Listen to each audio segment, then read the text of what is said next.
Welcome back to my channel, Simone Kutsa, and I'm showing you what I like to go with most of my curries. I'm not really a big lover of rice, but I absolutely love roti, which is basically a flat bread, and sometimes some people will know it looks like a tortilla. In fact, when I first tried making this, that's all it came out. It's the same ingredients that you use in a tortilla, and I just couldn't get the technique right. And so I'm going to show you the technique that I've learned that doesn't make it a tortilla, but makes it an actual roti. So it's very simple, very cheap to make.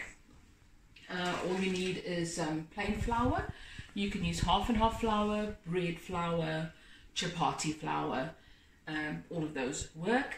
And if you need gluten-free flour, that you can do as well. You just need to add in, see if I can remember what that is.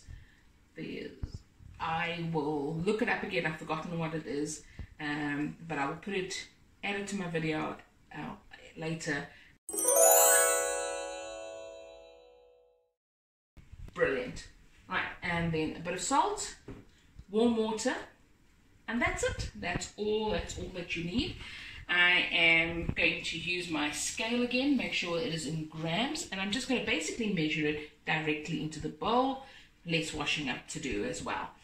And this is to make 6 large rotis, or you could probably get about 8 small rotis out of this mixture. And so what you need is 225 grams. And getting close. Went a wee bit over, but that's okay. It just means I have to add in a bit of more water into that. So that's no problem. You'd also need a bit of flour. So if I was worried about that and wanted to take a bit of it out, I could do that as well, because I need to spread it out when I roll it out later onto the floor. So there we go. Okay, so I'm going to add in about half a teaspoon to, in there. And then what you want to do is to make a little hole to pour your warm water in. To get your warm water, you can either heat it up in a kettle, or just use warm water from the tap. That's absolutely fine. And what I need here, and I'm just going to use make sure it's on moles, and I need 150 moles of water. Again, if you're not sure, you can start off, if you're not sure if you're measuring or you don't have something to measure, start off with less and then rather add in a bit more. And there we go. My measuring just kind of stopped there, so that's fine. If I had a wooden spoon, I would take that and stir it a bit. As you can see, my water's just slightly too warm. I don't want to burn my fingers. So you could take a wooden spoon and give that a good stir, and now you're going to knead it in. Okay, so as you can see, I've added a bit more water into my funnel, and then I am slowly going to knead this. Alright, it is a bit sticky, so I might have to add in a wee bit more flour in that, and I'm going to take it, there we go, and knead it. We don't want to knead it too much. Again, by over processing the dough, then you're going to make it come out too hard. And the key difference between roti and a tortilla is sort of the feel, the hardness of it, and the butter, nice buttery flavor. So unfortunately I got my measurements there, my scale kind of stopped at 70, so I started it on a bit of guesswork, which is no problem because my family loves roti. And you can freeze the rotis once you've made them, if you are only making for yourself. I would highly suggest freezing it because it's so delicious. You'll be tempted to eat more and more. Okay, alright, so I'm liking that. That's making a nice ball. Using the flour there to try and get the stickiness out. Yeah, I'm liking that feels now coming into a nice soft ball, and that's what we're looking for there. So nice ball.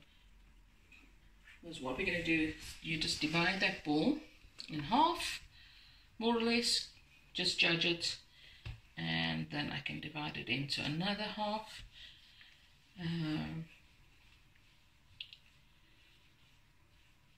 And now this is where you kind of need to decide, do I want to get 6 out of this, or do I want to get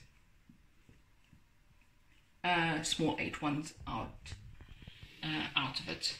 For me, it depends on how much time I want to stand at the frying pan afterwards, and obviously how many people I'm actually catering for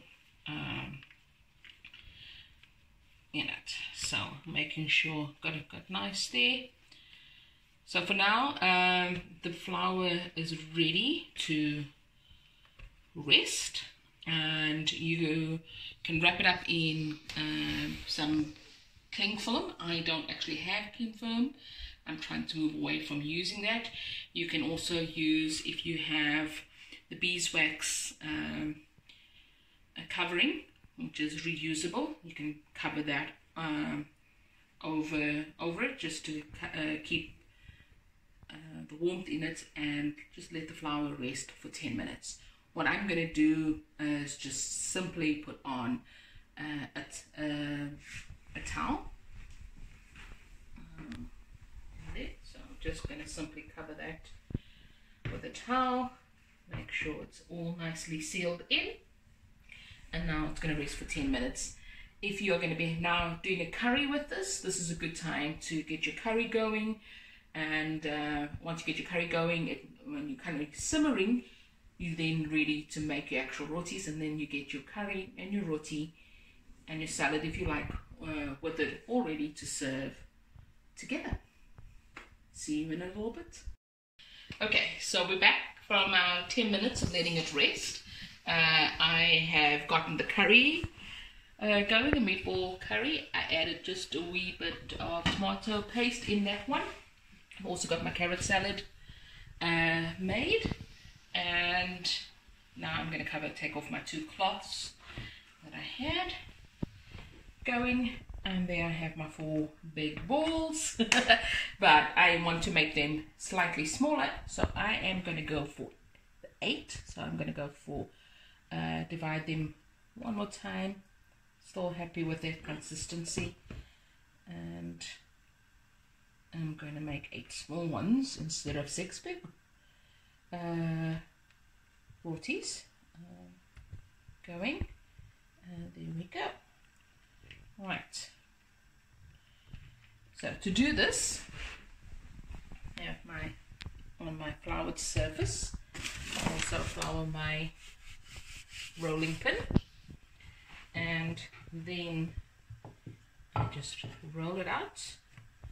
Turn it round, roll it out, make sure it doesn't get too dry underneath,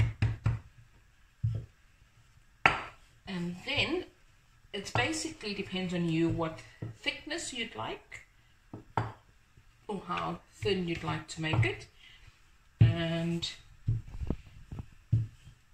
I like mine a little thin in that, and that is a small one. So that is now ready.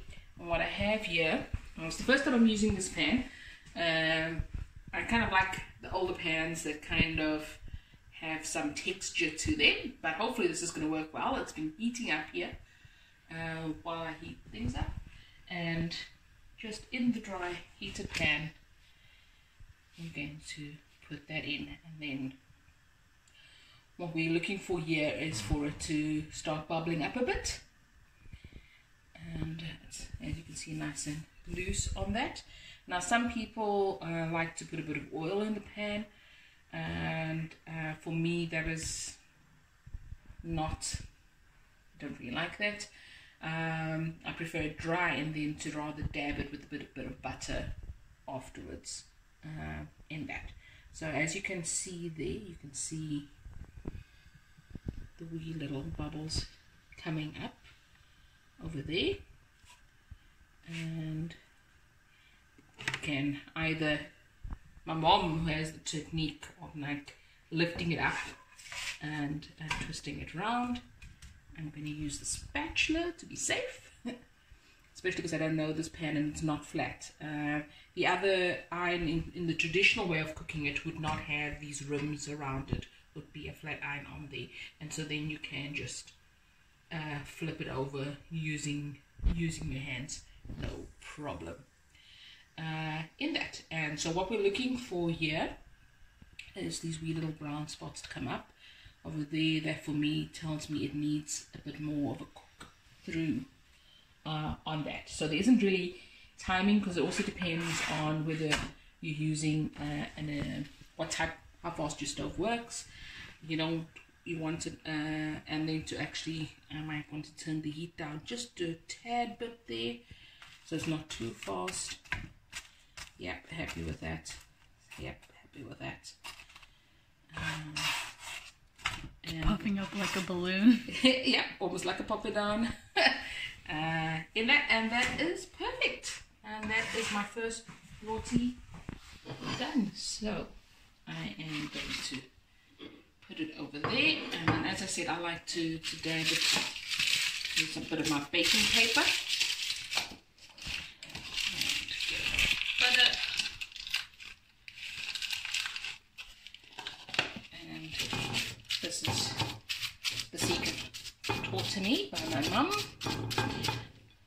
I'll just dab it on both sides, and that just keeps it nice and soft while you are busy getting the next one ready. So I'll leave the heat on there, and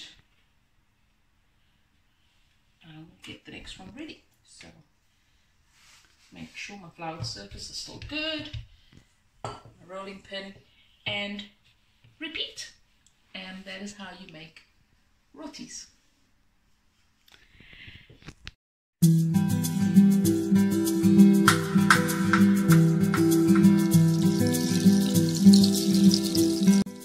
Alright, so I am all done with frying up roti, and this is our final stack that we have of beautiful